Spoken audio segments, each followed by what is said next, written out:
আরে বাপরে, মনে হচ্ছে তো আপনি অনেক ব্যস্ত, কিন্তু এখানে তো ব্যস্ত হওয়ার মতো কিছু দেখছি না। তা কি নিয়ে ব্যস্ত জানতে পারি?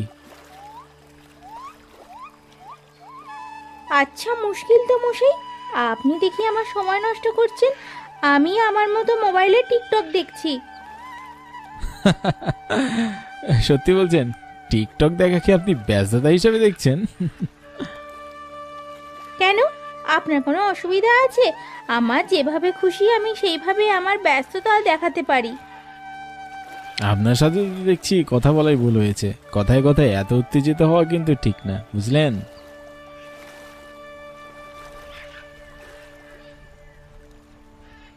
কোথা থেকে যে এরা আসে, শুধু শুধু আমার টিকটক দেখায় ব্যাঘাত ঘটালো।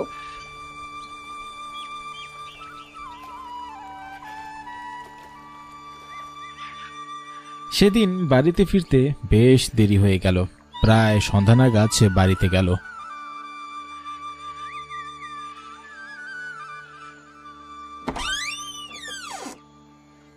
এই হতচ্ছাড়ি, কোথায় ছিলিস তুই? এই তোর বাড়ি আসার সময় হলো। আহা, এভাবে বকছো কেন? ভুল হয়ে গেছে। টিকটক দেখায় এত ব্যস্ত হয়ে গিয়েছিলাম যে কখন সূর্য ডুবে গেছে খেয়ালই করিনি।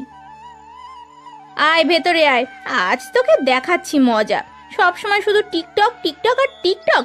মোবাইল একদম আঁচড়ে দিয়ে ভেঙে ফেললে তবেই তো শিক্ষা হবে। আরে মাসিমা, কি হয়েছে? আপনি ভাবে চিৎকার চেঁচামেচি করছেন কেন? চিৎকার করছে কি আর সাধে বাবা, এই যে আমার মেয়ে ঐন্দ্রিলা, সারাদিন বাড়ির বাইরে, তাও আবার আসার কারণ দেখাচ্ছে কি না, সে টিকটক দেখায় ব্যস্ত হয়ে গিয়েছিল বলে বাড়ি আসার সময় তার খেয়াল ছিল না। এমন খামখেয়ালি মেয়েকে দিয়ে জীবনে যে কি হবে বাবা, বলো তো আমায়। ও আচ্ছা, উনি আপনার মেয়ে তাহলে? ও মা, তোমরা কি দুজন দুজনকে চেনো নাকি? না, রাস্তায় আসার সময় তো চিনতাম না, তবে এখন চিনলাম এই আর কি। তাই মাসিমা, ওনাকে আর বকার দরকার নেই। আপাতত বাড়ির ভিতরে আনুন, আস্তে ধীরে বুঝালে উনি ঠিক বুঝতে পারবেন। সুকান্তের কথা মতো কল্যাণী আর কিছু না বলে ঐন্দ্রিলাকে বাড়ির ভিতরে ঢুকতে দিলেন।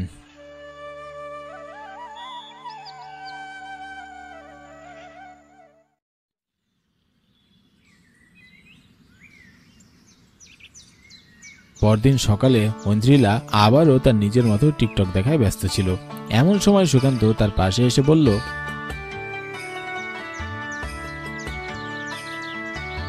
কি টিকটক দেখছেন?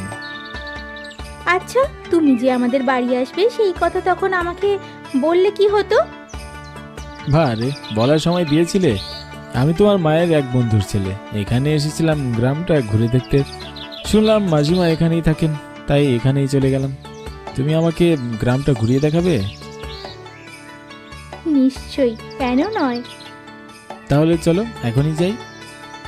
ঠিক আছে, আমি তাহলে মাকে বলে আসি।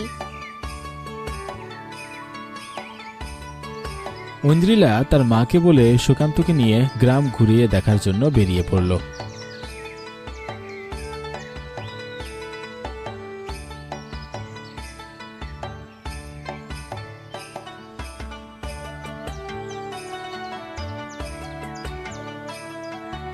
সারাদিন ঘোরাঘুরি শেষে তারা দুজন ফিরল বিকালে। কল্যাণী জিজ্ঞাসা করল, কি তোমাদের গ্রাম দেখা হলো? তা বাবা সুশান্ত, কেমন লাগলো গ্রামটা? আপনাদের গ্রামটা তো একদম ছবির মতো মাসিমা, দেখে চোখ সরানোরই উপায় নেই। মা, আজকে না আমি সারাদিন মোবাইলে টিকটক দেখিনি জানো।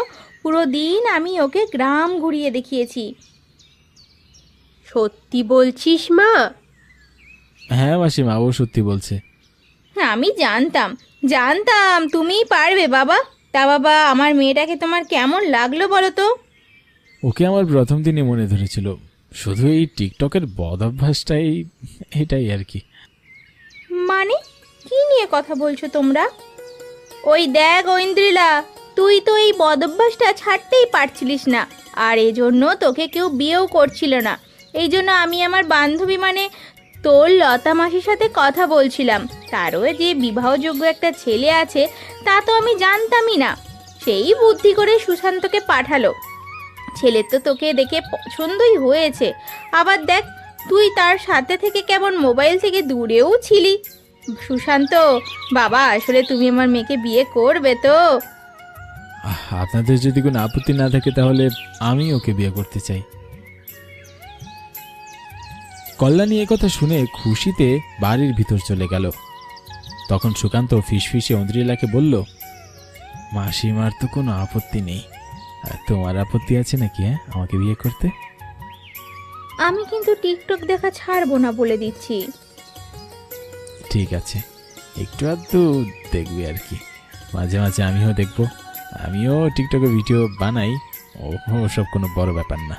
টিকটকওয়ালা একটা বউ থাকলে তেমন কোনো অসুবিধা হবে না, শুধু সংসারের কাজে একটু ঠিকঠাক মন দিলেই হবে। তাহলে আমার কোনো আপত্তি নেই।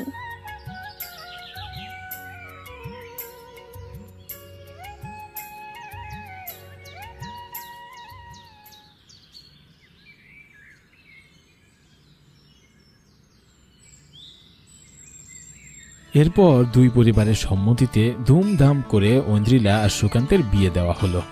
বিয়ের পরে ঐন্দ্রিলার এই টিকটকের আসক্তি ধীরে ধীরে কমে যেতে লাগলো। সুকান্ত ও ঐন্দ্রিলা সুখে শান্তিতে সংসার করতে লাগলো।